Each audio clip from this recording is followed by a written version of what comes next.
Әңгіме басталмай тұрып, лайк басып, пікір қалдырып, арнаға жазылуды ұмытпаңыз.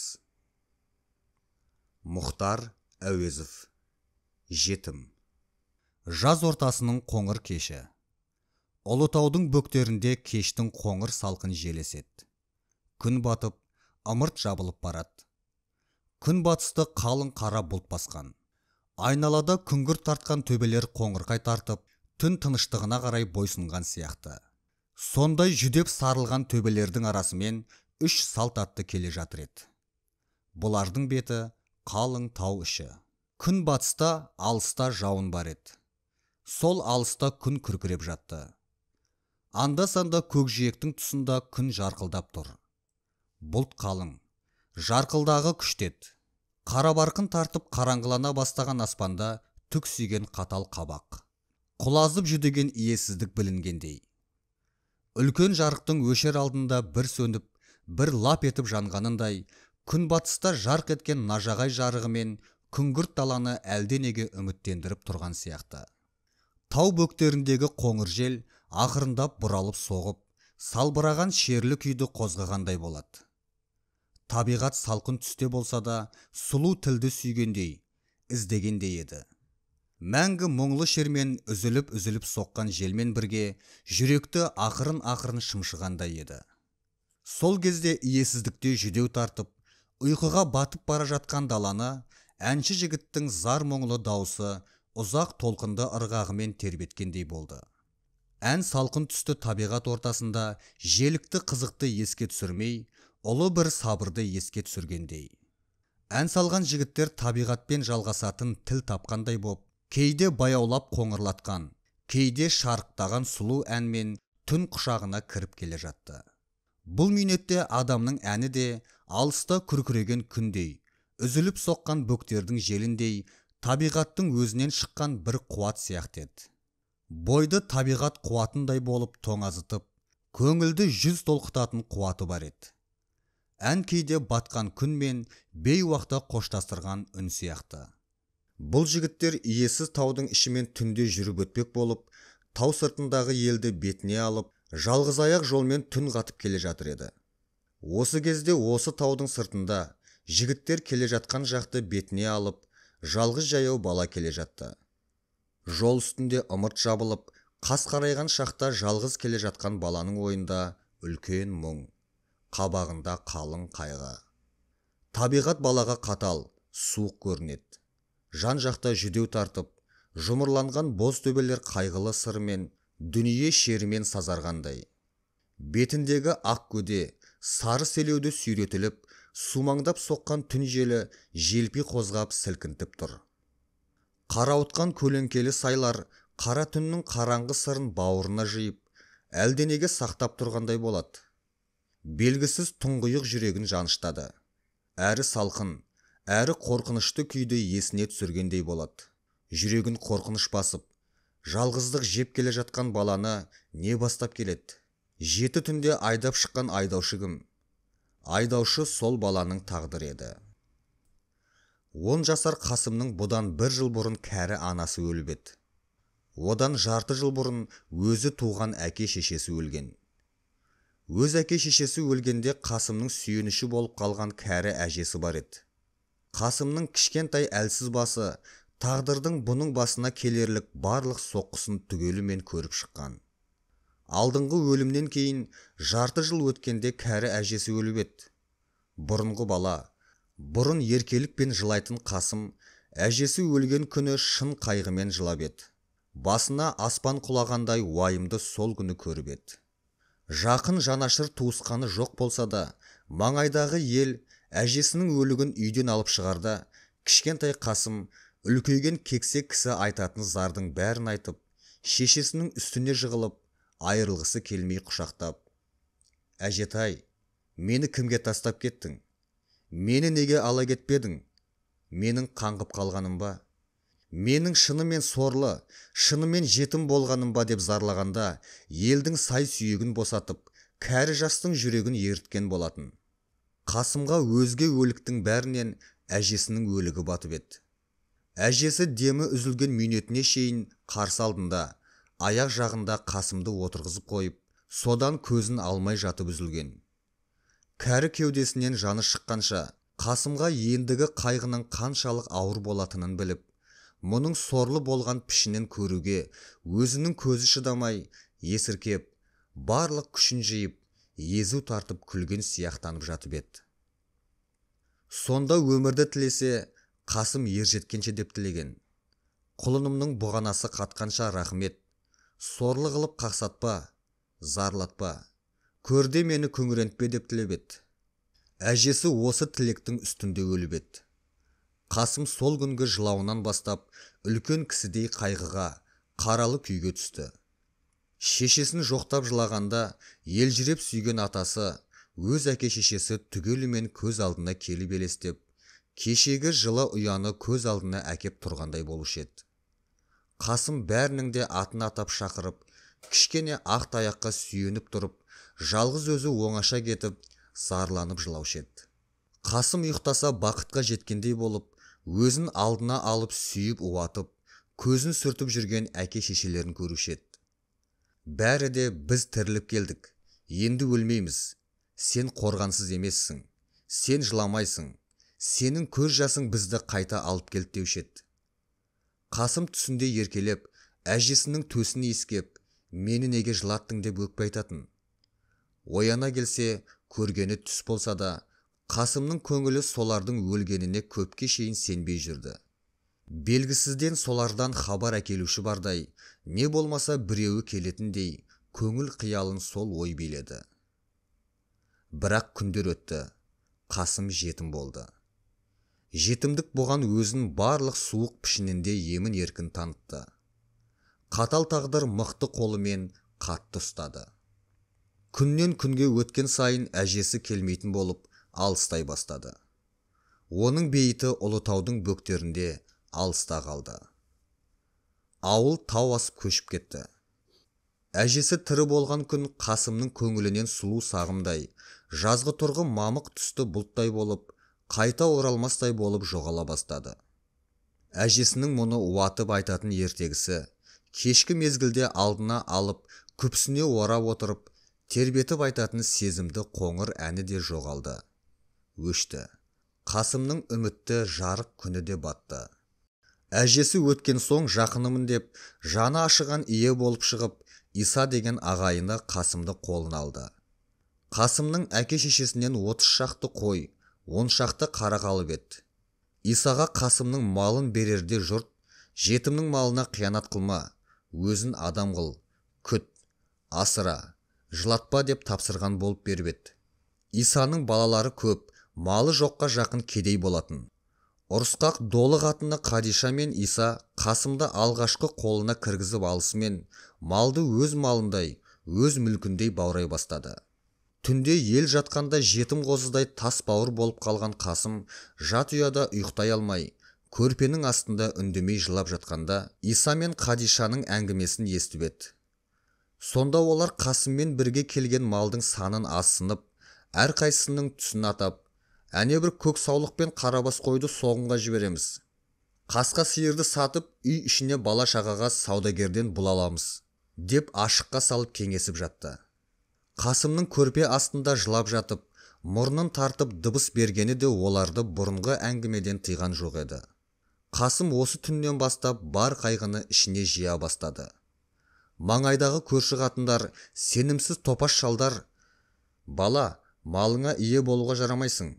Әй, сені Иса жейді ғой, сенің малыңды құртады ғой, ие бол деген сөздерді айтқыштап қоятын. Қасым сөйлеп, орынды сөз айтып жеңе алмайды. Бірақ көңіліне жетімдік, әлсіздік қайғысы зіл қаратастай орнап қалды. Аз заман өткенде бұрынғы толық, ажарлы Қасым әппақ болып қуарып жүдеп, ылғи қабағы түйіліп, қайғысымен түксиіп алды. Жалғыздық, сорлылық кебін барлық пішінімен білдіретін болып еді. Бұрынғы кішкене әлсіз ойымен нобайын сезіп, қорқып күткен суық күн Қасымның басын күннен күнге суық қолын созып, жақындап келе жатты. Қасымның малы ұстала бастады. Мен жетім емес пе? Менің малыма тигенің обал емес пе деп жылап айтқан, Жұрттан ұғынған сөзі әсер бермейтін болды. Көк саулықтың мойнынан құшақтап жабысқан жолында Иса мен Қадишадан қабат таяқ жеді. Жылаған сайын тамақ бермейтін болды.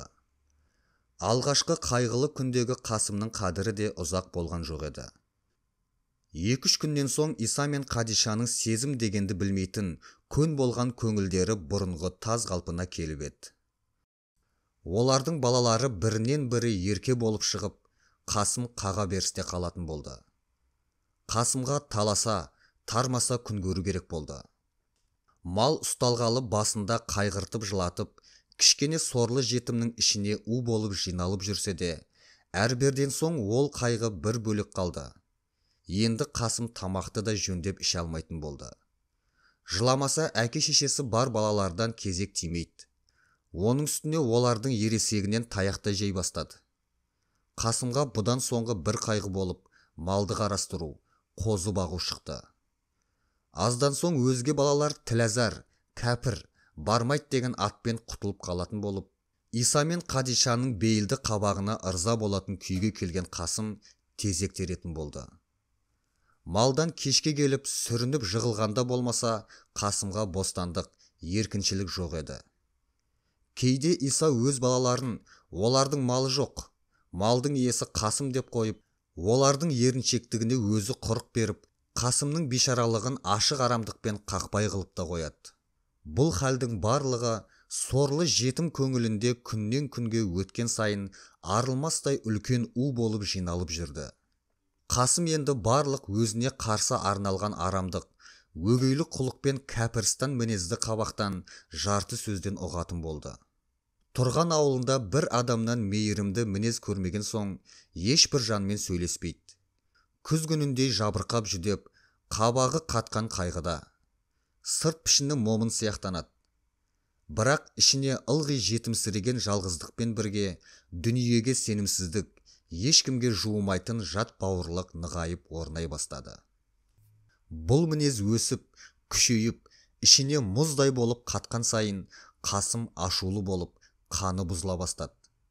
Оның үстіне үнемі аштық, күтімсіздік, ауыр жұмыс қосылып, ойын шатастыра берді. Әжесі өлген соң көңілінде бір күн тіршілігіне сүйсінгендей ашық күн болған жоқ. Кішкентай Қасымның түсі де, көңілі де қартайып, жүдеп барады. Бұл уақытта Қадишаның қолы үйреніп алған таяғы күннен күнге жетімейді, жаман неме деп көзге шұқып, жиі-жиі тие бастады. Бүгінгі Қасым жалғыз келе жатқан түннің алдында, таңертеңнен кешке дейін Иса мен Қадиша бұны үйіне жолатпай, ауылдан қуып жүріп сабап еді. Ақырғы рет кеш алдында күні бойы жылаумен үздігіп, әлі біткен Қасым жетімектің барлық сорлылығына бойсынған пішінмен Исаның үйін жағалап келе жатыр еді. Жаутаңдаған көзімен жылы шырай іздеп келе жатқанда, алдында бұрынғыдай зәрленіп тұрған Исаны көрді. Иса бұған «Сен қарсы келдің» деген зілмен тағы да ұрмақшы болып қарсы жүгірді. Сол уақытта Қасым жаны күйіп шыдай алмай жылап жүріп сөйлеп, «Мені мұндай сорлы қылғандай не жазып едім? Неңді жеп едім? Жазығым қуарып қалған жетімдігім бе?» деп жерде жатқан үлкен тасты ала салып, төніп келіп қалған Исаны тізесінен періп кеп жіберіп, далаға қарай қаша жөнеліп еді. Иса аузына келгенін айтып боқтап, аяғы мертігіп, бақ етіп отыра қалды. Қасым сол бетімен тас лақтырып қуған балаларға жеткізбей, үлкен тауға қарай жөнеліп еді. Ауылға енді қайта бара алмайтынын біліп, зарлап еңіреп, әжесі мен атасының атын атап шақырып келе жатқанда, бұрыннан ойлап жүрген бір көмескі ниеті есіне түсті. Ол ниеті, ел жайлаудан қайта оралып, қыстауға таман жақындаған соң, сол қыстау маңында зираты бар әке-шешелерінің басына бармақшы еді. Олардың басына мал сойып апарып, Құран оқытамын дегенде, алдында Иса мен Қадиша ұрсып, қабыл алмай, малды сойғызбай қойған. Қазіргі Қасымның ойы енді баратын қорған жоқ болғандықтан, сол қораға барып, сол маңайда қалған жатақтарға жетіп, тау бөктеріндегі әке-шешелерінің басына барып, қабірін құшақтап жылау еді. Тау асатын жолда жалғыз келе жатқан, зар еңіреген жетім бала Қасымда алып келе жатқан хал осы. Қасым жүгіре бастады. шошынған қабақпен алды-артына қарай береді. Жетім көзі белгісіз бірдемені күткендей болады. Пайдасыз күту. Ішінен қатты қорқып келе жатса да, көзіне көрінер тірі жан жоқ. Қап-қараңғы түн болды. Қасым тау ішінде келе жатыр. Бұдан кішірек күнінде көп естіген қараңғы сырлы әңгімелер болушы еді. Түнде кездесетін жын шайтандар, қара түндей жалмауыздар, сау адамды қағып кететін перілер. Бұлардың талай рет түн жүргіншілерін шошытқан, жындандырған, көзіне көрініп елестеген әңгімелері кішкентай Қасымның көңіліне әбден қонып, онсыз да науқасты әлсіз қиялында мықты орын алып қалған. Бұл уақытқа дейін Қасымды қайғы, жазықсыздық, ашу жетелеп дедектетіп келіп еді. Бұдан бұрын қайта қайту Исаның пішінін көруден де өлімді таңдап алатындай еді. Сол күй қорқынышты ойлатпай алып кетіп еді. Қазіргі уақытта қараңғы түннің қара желі қатайып, түн түсі суый бастаған сайын Қасымның жүрегі қалтырап, шошынып, елеңдеп келе жатты. Оның үстіне алыстағы бұлт жиі-жиі күркіреп күн жарқылдайды. Түнгі тау, қара жартас алыстан перілер мекеніндей болып, жарқ етіп, қайта қараңғылыққа батып жоғалады. Түн қараңғылығы жалт еткен жарықты тездетіп, жалмауыздай басып қалады. Таудың қараңғы сырлы сайлары, жартастың қалың көлеңке басқан қара күйедей тұңғиық, қап-қара беттері түндегі таудың қараңғы пәлелерін ішіне бүгіп жиып тұрғандай көрінеді. Тоғайда да қалың жапырақтың арасында қара бірдеңе жасырынып, әлденені күтіп тұрғандай. Әрбір түптің астынан қара түннің тұңғиық, суық, терең, қара көздері мың сан болып қадалып қарап тұрғандай. Биік тау, мықты қара жартас, бұралған тоғай мен майысқан шалғын, барлығы да түн мезгілінде Қасымның көзіне жат болып кеткендей көрінеді. Тас қабақты, жұлдыз көзді, түндей қара түсті қара кемпір тау үшін құйындай құтырып, кезіп жүргендей. Қара желмен әпсін оқып үшкіріп тұрғандай. Дүниені тас қып қатырып тылсым буғандай. Түн тыныштығын ұйқылы қанатын жалпылдатып, қағып ұшқан жалғыз ғана қара құс бұзады. Сондықтан оның атын жынды құс қойған. Осы сияқты ауыр мезгілде Қасымды тау ішінде жетімдік қайғысы жан ұшыртып алып келе жатты. Бір мезгілде Қасым қорқып, дірілдеген жүрекпен маңайына жалтаңдап, әр нәрседен үркіп келе жатқанда күн жарқ етті. Сол уақытта жол жиегіндегі бір кішкене тоғайға келіп қалып еді. Оқыстан көзін жұмдырып, шошытып қалған жарықтың ішінде Қасым көз алдынан елбеңдеп жөнелген бір нәрсенің түсін шалып қалды. Шошынып, өне бойы мұздап, жүрегі лүпілдеп соғып кетті. Бұл кеткен сол тоғай ішінен ұшқан жынды құс еді. Бірақ Қасымға ол көптен күткен қараңғы, сырлы күшті қуаттың бірі болып көрінді. Сол кезде Қасымды шешесінің қабіріне қарай тартқан жетім жүрек өзге денесінің іркілейін дегеніне ерік бермей, ілгері дедектетіп алып жүріп кетті. Бірақ бұл уақыттағы серігі кім? Періште дегені осы ма? Әлде жын ба? Әйтеуір енді алдында бұлдырлап, елестеп жүргендей болып, елбеңдеген бір нәрсе жолын бастап келе жатқан сияқты. Қасым бір уақыт кісі екен деп ес көргендей болып еді. Артынан шоши бастады. Жүрегі сенімсіздік қауіпмен тағы лүпілдеп соқты. Ақырын жүріп, кейіндегісі келді. Бір мезгілде бетіне құтырып, ысқырып келіп ұйытқыған бір құйын соққандай болды. Жасқанып көзін жұмды. Қайта ашса, қараңғы түнде оттай жанған алакөз ашуымен түксиіп қарап тұр. Алдында тісі ақсиған, ұзын бойлы, қолында ұзын қара пышағы бар қара кісі тұр екен. Даланың жыны осы екен ғой деп ойлай беріп еді, анау Қасымға әмірлі дауыспен ақырып: артымнан еріп жүр. Әлсіз денеңнің шаршап талғанына қарама. Аяғыңа кірген тікенге, жырған тасқа қарама. Өліп қалсаң да артымнан еріп отыр деп жүріп кетті. Әлсіз жетім: ағатай, жетіммін дей беріп еді, алакөз қайта жарқ еткенде артынан жүгіріп кетті. Қасым өкпесі үзілгенше ентігіп жүгіріп отырды. Көз ұшына жоғалып кетті. Түн ортасы болған кезде таудың осы мөлшеріне бөктерде келе жатқан үш жігіт жетті. Бұлар аяңшыл аттардың екпінімен тастақ жолды тықырлатып, таудың сала-саласын бір құлап, бір өрлеп, жолды қуалап келе жатыр еді. Ұзақ жол жалықтырып, түн ұйқысы жеңе бастаған жүргіншілер бірінің артына бірі түсіп, тізіліп келе жатқан. Бір уақытта бір тоғайдың тұсына келгенде, аттары осқырып, ішін тартып, тоғайға қадалып жүрмей, үркіп тұрып алды. Сол уақытта жаңбыр бұлты тауға таман жақындап, жел қатаңдап, күннің күркірегені жиілеп тұр еді. Күн әдетінше жарқ етті. Сонда үш жолаушы алдарындағы ағашқа сүйеніп жығылып, қатып тұрған баланы көрді. Басында бұлар шошып, аттары да үркіп атып кетсе де, артынан оралып дабыстап, әлгі жерге қайта келді. Бұлардың көп айқайына ешкім дыбыс бермеді. Аздан соң аттан түсіп қасына келіп қараса, жыртық киімді, өңі құп-қу болып, қаннан айырылып жүдеген 10-11 жасар бала екен. Ол өлік. Бірақ денесі әлі түгел мұздап та болған жоқ екен.